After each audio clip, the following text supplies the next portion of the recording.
Hello everyone, and today we're coming back to our roots with some Synchro Buster Blader engine. A comment on our previous Buster Blader video made me realize that I wasn't quite being adventurous enough with the older ideas. I had assumed that once Hulk was gone, that shut down the entire concept of the Rose Dragon idea.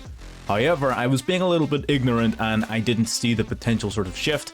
Now, in this version, the initial idea was going to be that you would synchro summon into one or two of your level 10s and then potentially try to set up DPE afterwards, but I am sick and tired of bricking on the Destiny heroes that I didn't feel like it brought enough value to the deck in order to justify it. So generally what you're trying to do with this deck is you're trying to summon out one of your big level 10 boss monsters or potentially one of your level 8s if you need to. And then using your Rose Dragons, you're then going to summon out the Protector Whelp of the Destruction Swordsman to make your extra deck lock with the Buster Blader significantly more consistent. So we're sort of shifting the focus of the deck away from DPE to focus on this. Now, I surprisingly had a lot of fun with this. I really did enjoy this. It brought me back a lot to the original sort of power of Buster Blader we were playing before, back when we had the Hulk into Auroradon, and honestly, this feels amazing. So obviously you've got the Red Rose Dragon as well as just a general level 7 spam. We threw in an Athara just in case you can sort of, if you open up your Ashuna and any of the other two, you can typically go into a Berserker just off of that, so it's a nice fallback play. But in general, the idea is you're either looking to get one of your level 7s on the board or get basically one of your level 7s and a tuner, one of your level 3 tuners, or two of your level 7s. So level 7 and one, let's say your Red Rose Dragon, you'll synchro summon using these two to go into your level 10 synchro.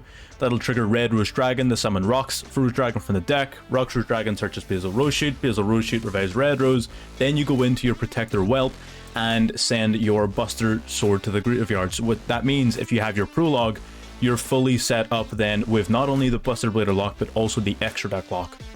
You also have the ability, if you can summon two of your level 7s, which generally means either a Tingy monster plus an Ascended Thunder, you can go into the Galaxy Tomahawk, which then enables your Auroradon to go into a whole bunch of crazy plays that way, including the Borreload Savage Dragon. So the deck is built in a way that gives it quite a lot of flexibility. You don't have to use it exactly like this. You can go for DPE, you can do all of these different things. Ultimately, the choice is yours. You play it how you want. This is just how I liked it. I think it's the most versatile way of playing it. There's an awful lot of options, and very few hands gives you a situation where you don't have any plays. You almost always have a play. So if you like what you're seeing and you want to see anything more, feel free to subscribe and like the video. You know, it's completely free, it doesn't cost you anything, and it really does help me out. So if you like what you're seeing, of course, why not? And if you have any suggestions, ideas, anything you want to say at all, feel free to leave it in the comments down below. I get round to everyone I possibly can. So again, feel free to leave whatever you want down there. We've got some really cool games lined up here, so I'm not going to waste any more of your time. Let's get into game number 1. Alright, getting into game 1, going first, you can see right away we've got everything we need. Pay 3,000 life points to special summon out the Ascended Thunder. We're going to Ash the Maxi that our opponent attempts to use right off the bat, which is phenomenal. This is going to be a really good showing of the Rose Dragon engine I was just talking about. So we're going to summon the Red Rose Dragon, synchro summon using these two into Baron de Fleur. This is going to trigger the Red Rose Dragon to search your deck for, to summon Rocks Rose Dragon, which then searches Basil Rose Shoot. Your Basil Rose Shoot will then resurrect your Red Rose Dragon. Now, in this instance, you can technically summon your second Ascendant of Thunder and go into a Cheng Ying. I just don't think that's as beneficial as this play, using these two to link off into Protector Whelp, which will then send to your graveyard the Dragon Buster Destruction Sword, set your trap trick, and pass. Now, during the draw phase is when you want to be doing this. We're going to go for trap trick. Our opponent chains Quick Launch. They're playing Dragon Link or Rockets or something like that, which is an unfortunate deck for them to be playing against us. We're going to banish Prologue to set Prologue. Now we're going to activate Prologue. We're going to send Buster Blader as well as the trap card Memories of the Destruction Sword Memories to the graveyard to summon out the Buster Dragon from our extra deck. Then we activate Memories in the graveyard, banish our Buster Blader and the Dragon Monster to fusion summon into Buster Blader the Dragon Destroyer Swordsman, who's going to shift all of his monsters to defense and prevent them from activating their effects, all of his dragons at least. He's going to summon out the recharge or whatever. Our Buster Dragon then comes out and changes all of his monsters to dragons. So even if he wasn't playing a dragon deck, he now is. He normal summons out the Raid Raptor Mimicry, which means he was probably going to go into some Exceed action here. But because of the Protector Whelp on our turn, he is fully locked out of his extra deck. He cannot activate the effects of monsters on his field, and all of his monsters are switched to defense and changed to dragons. And for every dragon, don't forget, we get an additional 1000 attack and defense for every one that's on his field and in his graveyard. And we also deal piercing damage, so we have a lot of aggression on our board here. I think our opponent clicks on very quickly that this is not going to go their way. We go to pop the back row, which turns out to be Phantom Knights of the Shade Brigand, which is, you know, whatever, we don't even care. I'm sort of glad it didn't get destroyed by the effect because it's only 300 defense, but again, that's our opponent realized very quickly we had so much damage on board, there wasn't a damn mission of them surviving that turn. But that is the idea of the deck. Obviously, that is perfect turn one, everything goes your way type luck there. That was very, very lucky, I'll give it that. Well, I mean, is it really? So ultimately, you play a lot of level 7s. You really do want to see at least one of your tuners, any of your tuners. You play 4, 5, 9. You play 9 tuners you want to see. So any one of those 9 plus any one of your 7 level 7s, and typically you can go into a decent-ish board, as well as the fact that you're usually able to search for or have your prologue because you're running 9 different copies of it as well. So there's an awful lot going on, but the deck always has some sort of play. This is ideal. You go into the Baron de Fleur, you go into the Protector Whelp to set up the extra deck lock, and you have the prologue already. That's the perfect setup. You're not always going to have that, but this is sort of what the deck is capable of. Very, very strong. So let's get into game number 2. Alrighty, game 2, and we can see a similar-ish hand here. We're going to pay 3k for the Ascend of the Thunder. We drew into the Rock's Dragon this time, which does limit our options compared to the Red Rose. We're still going to summon out our Baron de Fleur. We're going to set 2 and pass. So we don't have the extra deck lock this time, but we're still pretty well set up. Now here we did make a small mistake. We waited until he had played some cards before activating our Buster, our prologue, which was a small mistake. We could have stopped this Overraptor from triggering. But to be perfectly honest, I think if we had activated it earlier, our opponent probably would have just surrendered. So there's a pretty cool interaction here. All of these plays are the exact same. There's a pretty cool interaction here where, while it doesn't happen in every single matchup, in certain key matchups, your Buster Dragon changing your monsters, your opponent's monster to dragons, have additional consequences outside of just them being negated by this guy. In this situation, his Miscellaneousaurus, when he's activating it in his hand, no longer protects monsters on his field because they're no longer dinosaurs. So Miscellaneousaurus goes to banish itself. That's when we're going to Baron de Fleur to stop him from going into the Animadorned Archosaur. That's when we're going to flip our Trap Trick as well, because we can set an Imperm directly from our deck that can be activated this turn. Of course, his monsters are already negated, but it doesn't hurt to have it there, just in case. Baron de Fleur, negate the Miscellaneousaurus. You're going to set 1 and pass it back to us because he has no plays. It's as easy as that. He is shut down. He's no longer in control of any dinosaurs. Baron de Fleur goes to pop the back row. He goes and activates his Crossout Designator to negate Infinite Impermanence. I mean, I guess. Why not? Go for it. It's not going to do a lot to stop us. We're going to normal summon out the Whelp here, search our deck for... Well, actually, we searched for this accidentally, but it didn't really matter. Well, not accidentally. Our plan was to go into the Protector Whelp, and then Protector Whelp would have summoned this guy from the hand for some additional damage. Ultimately, it didn't matter too much. Our opponent scooped it up. Get used to seeing that. If you're playing Buster Blader and you're playing it well, you will get a lot of that. People just scooping it up. It's very difficult to get decent replays for it to show you, but I wanted to show at least one matchup where the typing change had the biggest impact. Another really popular matchup that it affects quite heavily is the Sword Soul matchup. They can no longer summon things like their Grandmaster. So there's a lot of really cool interactions there, to be honest. You know, it stops their Heavenly Circle from resolving. They can't summon the Sinister Sovereign. They can still make plays. It by no means shuts down Sword Souls as hard as it shuts down Dinos, but it's still definitely pretty important because, you know, they can't activate their monster effects on field anyway. So the only real monster they can summon is...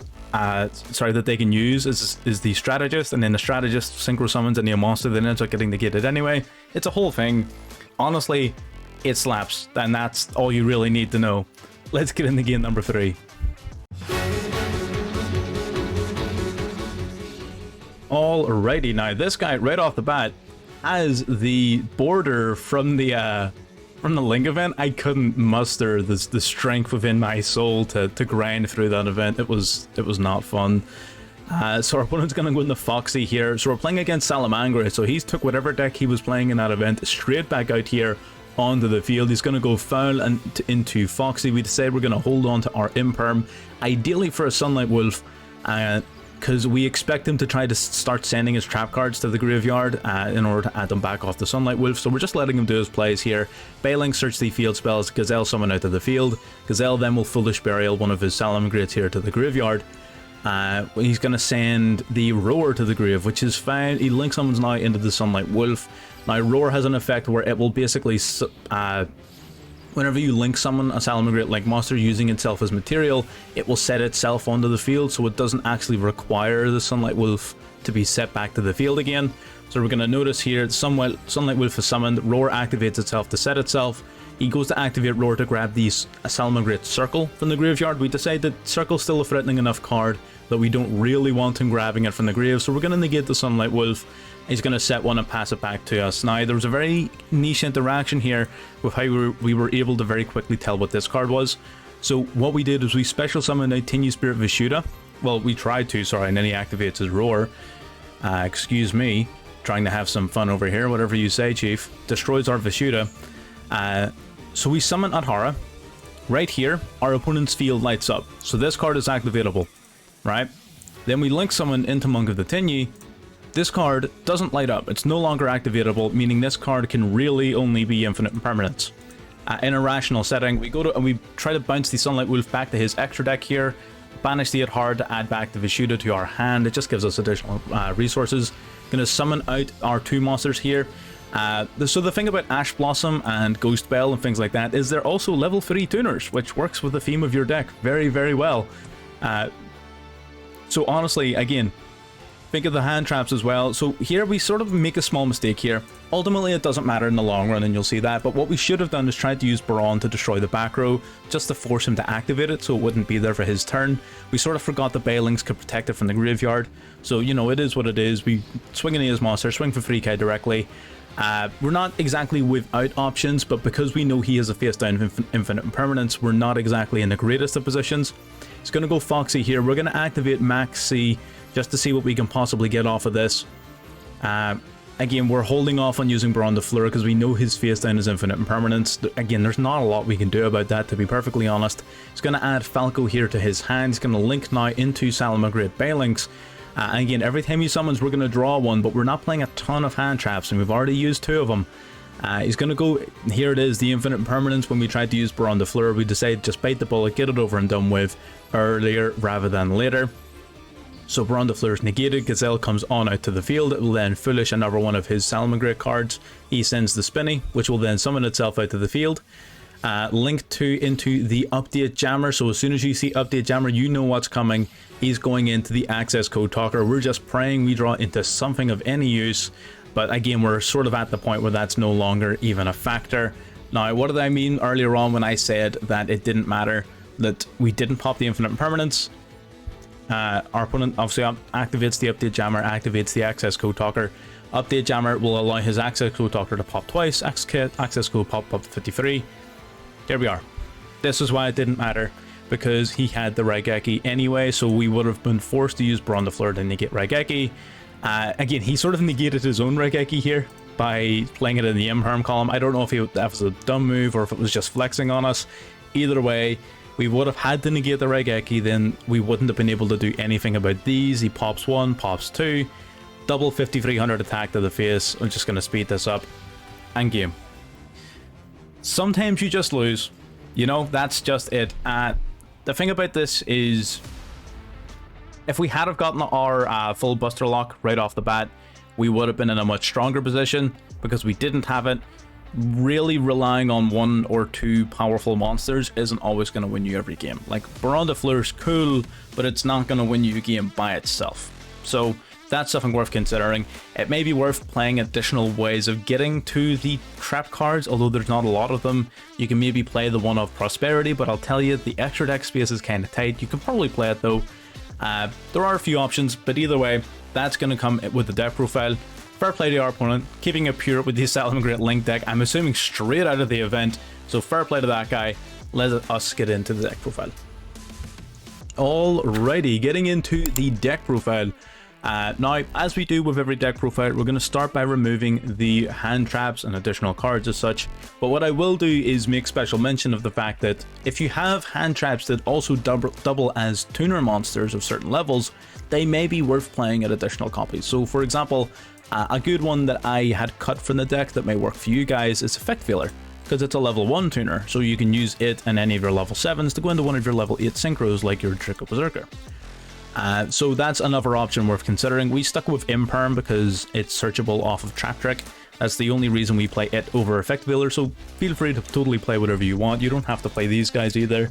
You're not super susceptible to hand traps, but it does help to have that additional protection. You can probably cut the Max C. There's not a lot of cards you want to draw into on your opponent's turn, to be honest, because you're playing so few hand traps. The Max C doesn't even necessarily help you all that much. But again, just throwing ideas out there. You play what you want, see what sticks. We got the double Max C, we've got the double Ash Blossom, double Ghost Bell and Haunted Mansion, we've got the double Call by the Grave, the Cross Out Designator, and the double Infinite Impermanence. Those 11 slots can be whatever you like. Again, preferably tuner monsters, tuner hand traps, but whatever you like. Getting into the actual meat of the deck, again, I haven't talked about Buster Blader in a minute, so I'm going to cover off the actual Buster Blader core cards. You've got the Buster Whelp of the Destruction Swordsman. On normal summon, search for your prologue. It says search for a Destruction Sword card. You search for prologue. That's it. That's the only card worth searching for. So this guy basically searches for prologue. He's a level 1 tuner, so he doubles his tuner for some of your level 8s. That's pretty much the height of it. So this guy is also innately a 1-card combo for your Buster combo. But as a level 1, you can use him as material for Linkuriboh. So basically, you would normal summon this, search for prologue, link summon this into Linkuriboh, and bang, you have the full setup you need for prologue. Game over. Dragon Buster Destruction Sword. You saw this card in action in game 1. Basically, as long as it's face up as an equipped card, which you can do through your Red Rose Dragon combo, you lock your opponent out of using their extra deck at all, so which is very, very powerful. So this card is definitely key. Play no more than one of it, only play it at 1, but I would recommend playing it at no less than 1 either. In terms of Buster Blader cards, we play triple Buster Blader. You can definitely play this at 2. I didn't run into any situations where I needed the third one, so I think 2 is fine, but you can do what you want. I just had it at 3 just because I didn't want to run out of copies in the deck, but I appreciate some. Well, I mean, in this particular version, it's not that much of a brick, because when you're dealing with your Protector Whelp combo, the Protector Whelp, now that it's being cooked in as a main component of your combo, as part of its effect, it can innately summon the Buster Blader from your hand. So it's not even that big of a brick, really. You want at least 1 or 2 copies still in your deck, but you don't mind opening one as long as you open up the materials you need to go into the Protector Whelp and your sort of full combo. As long as they're there, you don't mind him being in your hand because he's still summonable and can be used as an extender. So bear that in mind. And we've got then the Destruction Sword Memories. So banish it from the graveyard to fusion summon by banishing materials from your graveyard, part of your main combo with your Buster Blader. And this is the card that everything revolves around. Prologue of the Destruction Swordsman. Send a Destruction Sword card and the Buster Blader from your deck to the graveyard to special summon the Buster Dragon from your extra deck. This is how you're getting your memories and your Buster Blader from your deck to the graveyard. So all you need then for this combo is to already have had a dragon in your grave, which will be your Whelp, which will be your Rose Dragons, which will be something. It's very, very easy to put a dragon in your graveyard with this deck. So basically this will banish the Buster Blader as well as a dragon from your graveyard, any of your dragons, and it will do the fusion summon. So you're getting everything off of this one card. That's why you're playing 9 ways of getting it: 3 copies of itself, 3 copies of the Whelp, and 3 copies of Trap Trick, which is here exclusively to search prologue. That's how that engine works. Then you've got the Rose Dragons. So the Rose Dragons, I'm going to lump the Rose Dragons on the level 7 sort of into one. So Red Rose Dragon and Rocks Rose Dragon and the Bezel Rose Shoot. Red Rose Dragon, when used in a Synchro summon, will special summon Rocks Rose Dragon. Rocks Rose Dragon, when summoned, will search for Bezel Rose Shoot. Basil Rose Shoot can revive a Rose Dragon from the graveyard. It's as simple as that. That is the combo. Basically, you aim to use this in one of your level 7s to summon Baron de Fleur. This will then summon Rox Rose Dragon. Rox Rose grabs Basil Rose Shoot, which revives Red Rose Dragon. Rox and Red goes into your Protector Whelp, which then sets up your extra deck lock. That's the combo. It's as simple as that. You do want to be seeing this card as much as you possibly can. Rox Rose Dragon drawing into this isn't great, but it's also not the end of the world, so it is what it is.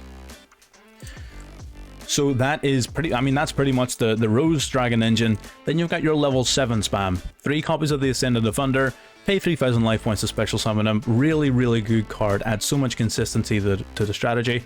You've also got 2 copies each of Tinyu Spirit, Vishuda and Ashuna, as well as a single copy of Adhara. These guys are easy summon level 7s from your hand as long as you control no effect monsters. And the Ashuna also brings in another facet where if you control a non-effect monster, you can banish it from your graveyard to summon a Tinyu monster from your deck. So basically what you can do is you can summon, if you have this and any of your other 2 Tinyus in your hand, you can summon the Ashuna, link summon into Monk of the Tinyu, then banish Ashuna from the graveyard to summon the Tinyu monster that you don't have, and then just summon one from your hand. And there you go, there's your materials you need for a level 8 Synchro monster, but it does lock you into worms for the rest of the turn, so be aware of that.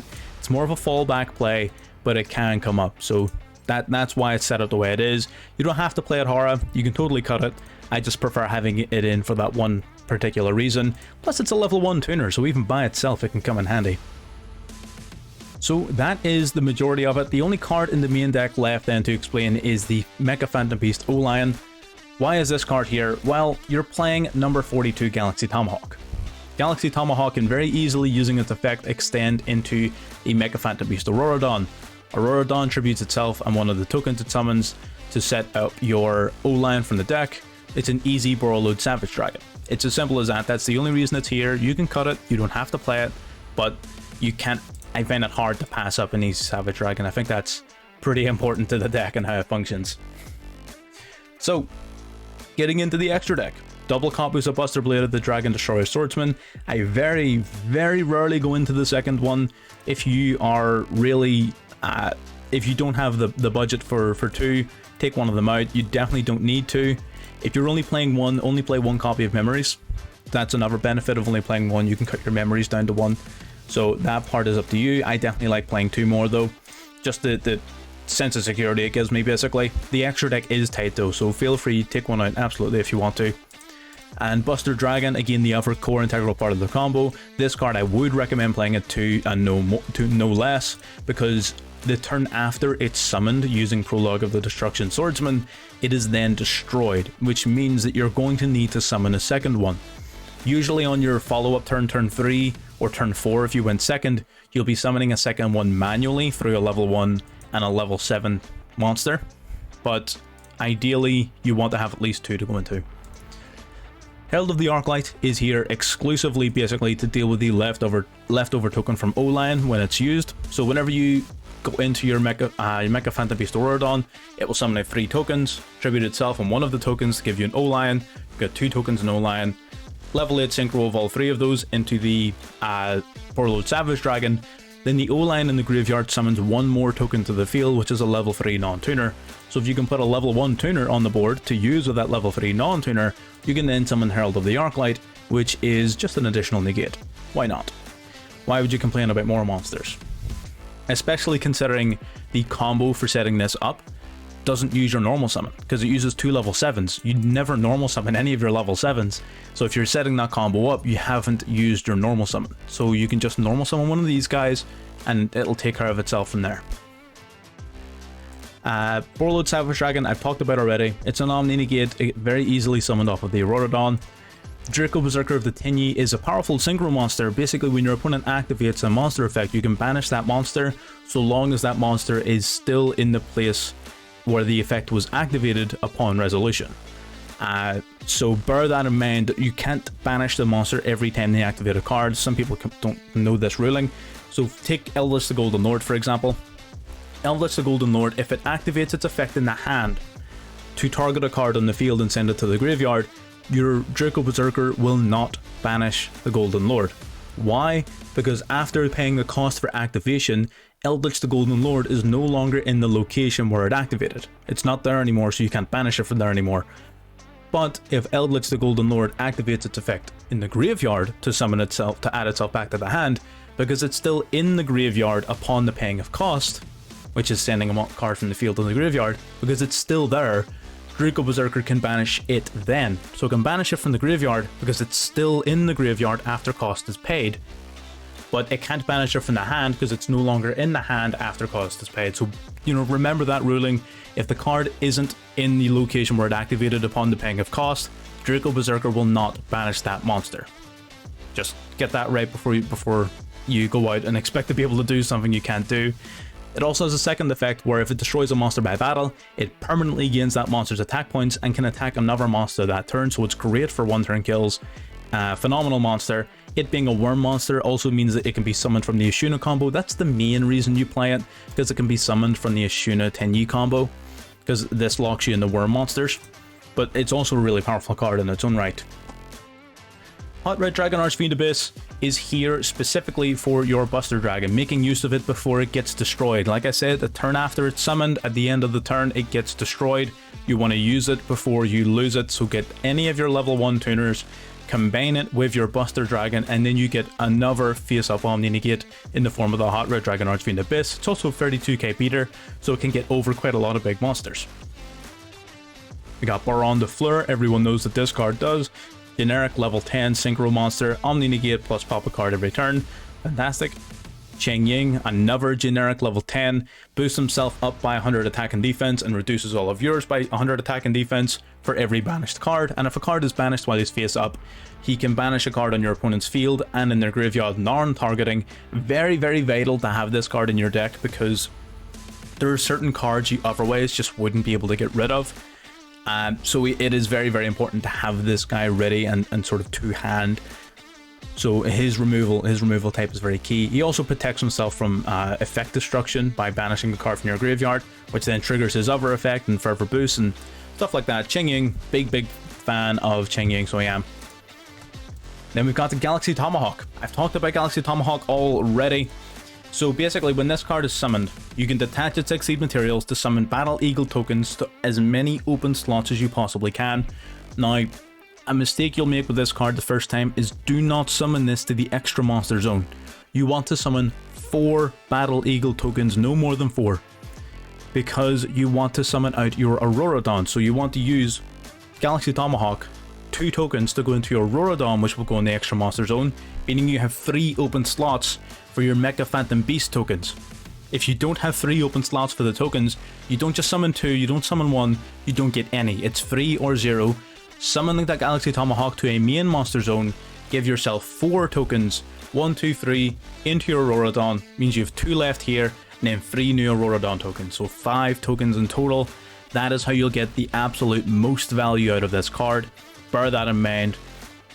So yeah, pretty much. And then you can use those tokens, as I said, go into the Auroradon. Auroradon either tributes itself, or you can tribute one of the other Battle Eagle tokens. You can totally tribute those guys, because they're just going to get destroyed during the end phase anyway, to summon out your O-Lion. O-Lion combines with 2 of your Mecha Phantom Beast tokens to make your Borreload Savage Dragon. So that's why that's there. It can also help set up your Herald of Arclight. So basically, it can be seen as sort of 2 negates in one. If you're going second, Mecha Phantom Beast can also be useful on occasion just for popping back row. So you might want to not tribute this card and keep it around, maybe just tribute the Battle Eagle tokens, but that's up to you. That's on a game by game basis. Link Karibo, his effect is almost irrelevant. He's here purely to put your Busta Whelp of the Destruction Swordman in the graveyard whenever you normal summon it. That's it. It's just here to put this in the graveyard for your memories. Then the Monk is purely here for the Tenyu combo I mentioned before. That's it. Protector Whelp is now part of your main combo, which is cool. I always sort of didn't like that I didn't use this card very often. So now that this is part of your core combo, this, when summoned, is going to send a Destruction Sword card from your deck to the graveyard, and then if possible, you can also summon a Buster Blader from your hand, which unbricks the Buster Blader basically. It has another effect you don't use very often. If at the end of the battle phase you have a Buster Blader monster that didn't declare an attack, you can inflict damage to your opponent equal to its attack, Now that's important because Buster Blader, the Dragon Destroyer Swordsman, cannot attack directly. He gains lots of attack and defense, he can do a lot of piercing damage, but he cannot attack directly, meaning all your opponent has to do to not get attacked by this guy is not summon anything.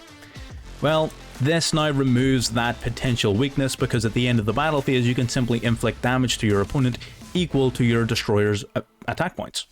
Pretty straightforward. Lastly, the Aurora Dawn, which I've already talked about.